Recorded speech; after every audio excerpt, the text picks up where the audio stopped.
Selamat datang dan kembali lagi di BT Channel. Peneliti Pusat Riset Politik Badan Riset dan Inovasi Nasional, BRIN, Lili Romli berharap Partai Demokrasi Indonesia Perjuangan (PDIP) menolak terbentuknya koalisi besar, mengingat mereka tak hadir dalam acara silaturahim nasional yang digelar Partai Amanat Nasional (PAN) dan dihadiri Presiden Joko Widodo (Jokowi) pada Ahad tanggal 2 April tahun 2023. Tujuannya agar terbentuknya lebih dari 2 poros koalisi pada pemilihan presiden Pilpres 2024.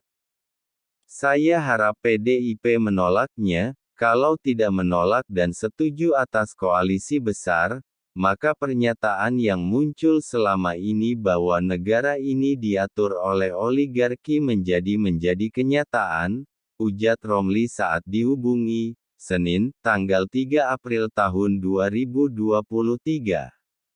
Di balik wacana pembentukan koalisi besar, ia menilai elit-elit partai politik, khususnya yang berada dalam koalisi pemerintahan Jokowi Ma'ruf Amin hanya ingin Pilpres 2024 diikuti oleh 2 pasangan calon presiden Capres calon wakil presiden Cawapres. Adapun slot pertama sudah diisi oleh Anies Rashid Baswedan yang diusung Koalisi Perubahan untuk Persatuan. Hal tersebutlah yang mendasari wacana koalisi besar antara Partai Gerindra, Partai Golkar, Partai Kebangkitan Bangsa (PKB) PAN, dan Partai Persatuan Pembangunan (P3). Kelima partai itu dinilai hanya ingin mengamankan kekuasaannya di pemerintahan selanjutnya. Dengan 5 partai tersebut akan membangun koalisi besar, bisa jadi nanti hanya 2 pasang capres. Tampaknya para elit partai tidak mau memanfaatkan koatel efek dari pemilu serentak, mereka lebih tergiur dengan kemenangan dan kekuasaan yang nanti mereka dapat, ujar Romli. Akhirnya rakyat di fait accompli, keadaan yang dihadapi, tidak beri pilihan terhadap banyak kandidat, sambungnya. Padahal, pada awalnya ia memuji langkah Partai Golkar, PAN, dan P3 yang sedari awal membentuk KIB.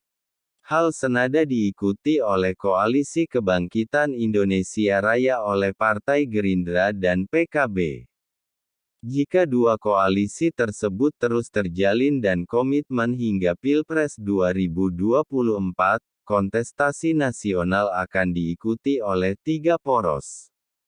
Tinggal menunggu sikap PDIP yang akan membuat poros baru atau bergabung dengan koalisi yang sudah ada. Jika ada 3 poros koalisi, polarisasi yang terjadi seperti dalam Pilpres sebelumnya akan berkurang, bahkan mungkin tidak akan muncul lagi.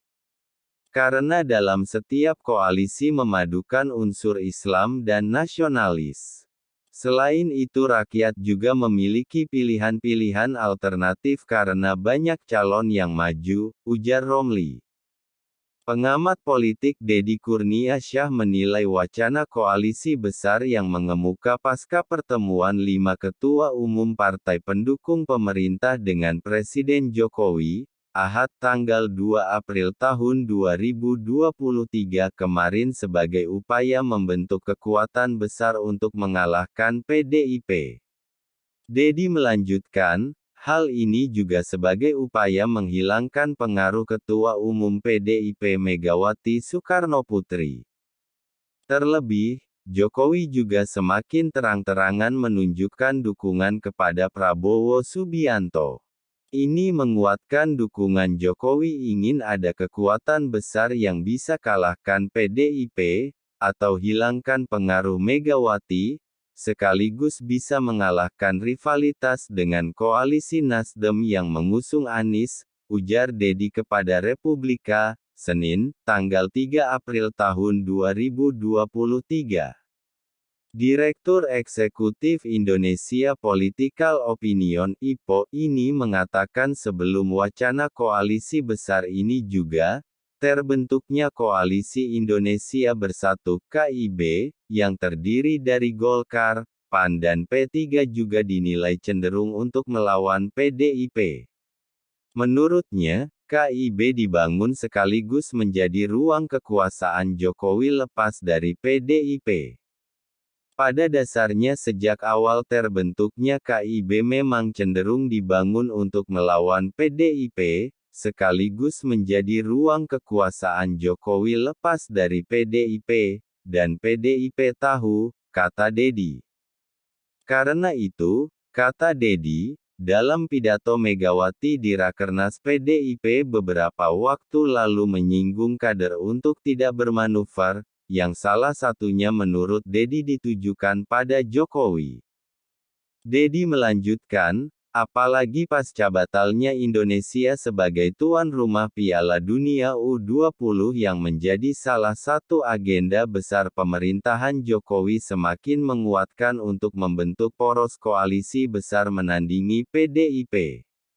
Terlebih, PDIP menjadi salah satu yang ikut andil menciptakan kegaduhan penolakan timnas Israel yang kemudian diikuti Indonesia dicoret FIFA sebagai tuan rumah Piala Dunia. Kegagalan Piala Dunia menjadi pemantiknya. Jokowi jelas kecewa karena ia berharap Piala Dunia akan menjadi magnet baru galang simpati publik, mengingat sebelumnya prestasi internasional paling mengemuka masih didominasi Formula E, ditambah agenda Superboat di Toba juga kurang bergaung, ujar Dedi. Sementara gagal, maka kekecewaan itu semakin menguat utamanya dengan PDIP yang lantang membuat kegaduhan, tambahnya. Terkait peluang koalisi besar ini di Pilpres mendatang, dia menilai bergantung dengan siapa sosok calon wakil presiden yang akan mendampingi Prabowo. Menurutnya, meskipun koalisi besar tetapi belum menjamin kemenangan. Bergantung, jika Prabowo tidak mendapat lawan sepadan, maka edar kemungkinan menang, tetapi jika kemudian Anies mendapat pasangan yang bisa dianggap bagian dari pemerintah saat ini, maka Prabowo tetap kesulitan, ujarnya.